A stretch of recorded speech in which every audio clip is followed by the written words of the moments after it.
اوقات کے تعلق سے حدیث میں آیا ہے کہ اوقات میں برکت نہیں رہے گی، اوقات تیزی سے گزر جائیں گے۔ اللہ کے نبی صلی اللہ علیہ وسلم فرماتے ہیں لا تقوم الساعة حتى يتقارب الزمان، قیامت اس وقت تک قائم نہیں ہوگی یہاں تک کہ وقت بالکل قریب ہو جائے گا، تنگ ہو جائے گا، جلدی جلدی اگلا وقت آئے گا، اگلی گھڑیاں فوراً آ جائیں گی۔ وَتَكُونُ السَّنَةُ كَالشَّهْرِ، سال مہینے کی طرح ہو جائے گا۔ وَالشَّهْرُ كَالْجُمْعَةِ، اور مہینہ جمعہ کی طرح ہو جائے گا، جمعہ سے مراد ہفتہ ہوتا ہے۔ وَتَكُونُ الْجُمْعَةُ كَالْيَوْمِ، اور جمعہ یعنی ہفتہ دن کی طرح ہو جائے گا۔ وَيَكُونُ الْيَوْمُ كَالسَّاعَةِ، اور ایک دن ایک ساعت ایک گھڑی کی طرح ہو جائے گا۔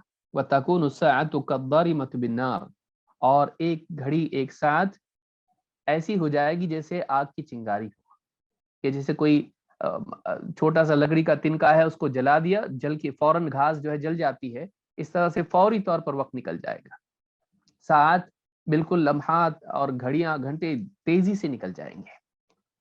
تو معلوم یہ ہوا کہ قیامت کے قریب وقت بہت تیزی سے گزرے گا، لہٰذا انسان کے لیے ضروری ہے کہ اس تیزی سے گزرنے والے وقت میں وہ تیزی سے اپنی آخرت کے لیے تیاری کرے۔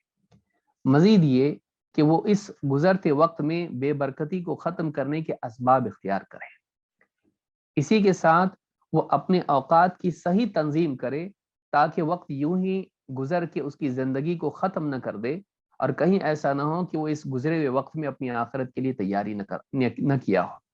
لہٰذا یہ بات یاد رکھنے کی ہے کہ ایک انسان کو اپنے وقت کی تنظیم بہت ضروری ہے، اس تیزی سے گزرنے والے وقت میں اپنی دنیا کو اور اپنی آخرت کو صحیح کر لے۔ اور مزید ویڈیوز کو دیکھنے کے لیے آپ ہمارے YouTube چینل کو سبسکرائب کریں۔ فجزاکم اللہ خیرا۔